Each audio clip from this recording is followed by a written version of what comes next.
గిరిజన ప్రాంతాల్లో పండే ఇప్ప పువ్వుకి ఎన్నో ఔషధ గుణాలు ఉన్నాయి. ఒకప్పుడు మత్తు పదార్థమైన సారా కాసేవారు. కానీ ఇప్పుడు ప్రజలకు ఆరోగ్యవంతంగా ఎన్నో ఔషధ గుణాలు కలిగిన ఇప్ప పువ్వు లడ్డూలు తయారు చేస్తున్నారు. విశాఖపట్నంలోని గిరిజనులు తయారు చేసిన ఇప్ప పువ్వు లడ్డూలు అమ్మకాలు చేస్తున్నారు. ఇవన్నీ ఆదిలాబాద్ జిల్లా ఉన్నూరు గ్రామం నుండి ఆదివాసీలు ఈ లడ్డూలు తయారు చేసి విక్రయాలు జరుపుతున్నారు. విశాఖలో ఒక స్టాల్ ఏర్పాటు చేసి అమ్మకాలు చేస్తున్నారు. ఈ లడ్డూలో ఇప్ప పువ్వు, పల్లీలు, నువ్వులు, కాజు, యాలకులు, బెల్లంతో తయారు చేస్తామని అంటున్నారు. ఈ లడ్డూ తింటే ఎంతో ఆరోగ్యం అంటున్నారు. చిన్నపిల్లల నుండి గర్భిణీ స్త్రీల వరకు అందరూ తినొచ్చు అంటున్నారు. దీనివలన రక్తహీనత పెరుగుతుంది, కొవ్వు కూడా కరిగిస్తుందని నిర్వాహకులు బాయ్ అంటున్నారు. ఇది ఎందుకు ఇప్ప పువ్వు లడ్డు చేయడం జరిగిందంటే అండి, ఫస్ట్ ఎన్ఏఎన్ వాళ్ళు దీని మీద పరిశోధన చేయడం జరిగిందండి. దీని పరిశోధన ఎందుకు చేయడం జరిగిందంటే ఆదిలాబాద్ జిల్లాలో మా ట్రైబల్ పిల్లలు ఆశ్రమ పాఠశాల అందరూ ట్రైబల్ పిల్లలు ఉంటారండి. ఎప్పటికీ వాళ్ళకి రక్తం ఎక్కించడము, రక్తం తగ్గడము ఎందుకు కావచ్చని దీని మీద గవర్నమెంట్ ఏం చేసిందంటే, గవర్నమెంట్ ఉన్న పరిధిలో ఎందుకు ఇట్లా జరుగుతుందని కలెక్టర్ వాళ్ళు ఏం చేసిందంటే దీని మీద ఎన్ఏఎన్ వాళ్ళతో పరిశోధన చేస్తే దీనికి ఉన్న ఇప్ప పువ్వు లడ్డుకున్న పోషకాహారాలు ఏ చెట్టుకి లేవు. ప్రకృతితో వచ్చిన చెట్టు ఇదేనే. మళ్ళీ అడవి ప్రాంతంలో ఉంటుంది. దీనికి ఏమే మందు లేదు. మందు వేయకుండా పండుతుంది కాబట్టి దీని మీద ఇంత పోషకాహారాలు మనం ఎందుకు వదిలిపెట్టాలి? ఇక్కడ ఒక ఆదిలాబాద్ జిల్లాలను కాకుండా ఎక్కడెక్కడ పంపించిన మన ప్రజలు ఎప్పటికీ బీపీ, షుగరు అట్లా రావడం చాలా ఇబ్బందికరంగా. అది మనం షీట్ లడ్డు తినే బదులు దీనికి లాభాలు ఉంటాయి.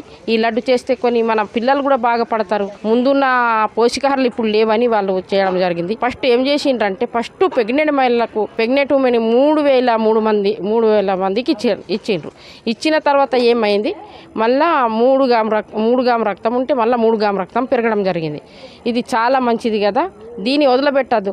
ఒక రాష్ట్రం కాకుండా అందరూ మన మనుషులే కదా, అందరు చాలా బాగా పడాలని ఎక్కడెక్కడనే టాలు పెట్టినా ఎందుకు పంపిస్తారంటే అందరికీ తెలియలే కదా. ఇప్ప పువ్వు అంటే ఏంటిది, సారనే కదా. సార కాస్తారు కానీ ఇప్ప పువ్వు లడ్డు ఎట్లా తింటారని అడిగే వాళ్ళు ఉంటారు కదా. అట్లా అడగకుండా అందరికీ అడవిలేసి తెలవాలని ఎక్కడెక్కడ జార్ఖండ్ కానీ, మేఘాలయన్ కానీ, హైదరాబాద్ కానీ పంపించడం జరుగుతుంది. దేంతో తయారు చేస్తున్నారు ఈ లడ్డు? ఎన్ని రకాలు?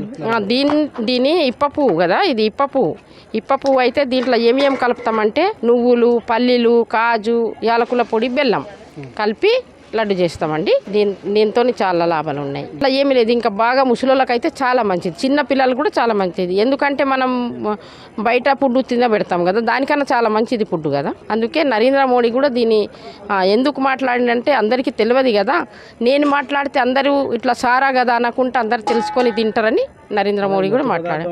దీనికి ఫుడ్ లైసెన్స్ ఉండాలి, దీని వలన లాభాలు ఉండాలి, ఆ లాభాలు చూయించాలి. ఎక్కడెక్కడ చేసి చెడ పేరు ఆదివాసుల తిండి అంటే రోడ్డు మీద అమ్మడము, ఎక్కడెక్కడ నమ్మడము, అది చాలా తప్పు అని నేను అంటున్నా. మొత్తం మంచిగా ఉంటాయి, ఇవన్నీ కలిపితే బాగుంటాయి. అందుకంటే అట్లా చేయకుండా మంచి పనులు చేస్తే చాలా బాగుంటుందని. ఎక్కడ ఉన్నా కూడా మన మనుషులమే కదా, ఏ జాతి అయినా చెందాలే కదా. ఒక ఆదివాసులకు చెందకుండా అందరికీ చెందాలి కానీ ఎవరైనా చేయొచ్చు. కానీ ఇష్టం వచ్చినట్టు ఆర్డర్ పంపిస్తాం మేము. ఎవరైనా ఎక్కడ చేసినా కూడా ఎవరు కూడా వాళ్ళని అడ్డుకుండొచ్చు. ఎందుకంటే నీ లైసెన్స్ ఏంది, నీకేముంది, ఎట్లా చేస్తున్నావు, నీకు తెలుసా, దీని గురించి చెప్పగలుగుతావా అని ఎవరు తిన్నా కూడా దీన్ని కొంచెం చూసుకొని తింటే బాగుంటుంది. రోడ్డు మీద అమ్మడం కూడా చాలా తప్పు అంటున్నా నేను. మా ఫోన్ నెంబర్ ఉంటుందండి మా టిక్కర్ మీద. ఆ ఫోన్ నెంబర్ మీరు ఫోన్ చేస్తే మేము కార్గో చేస్తాం.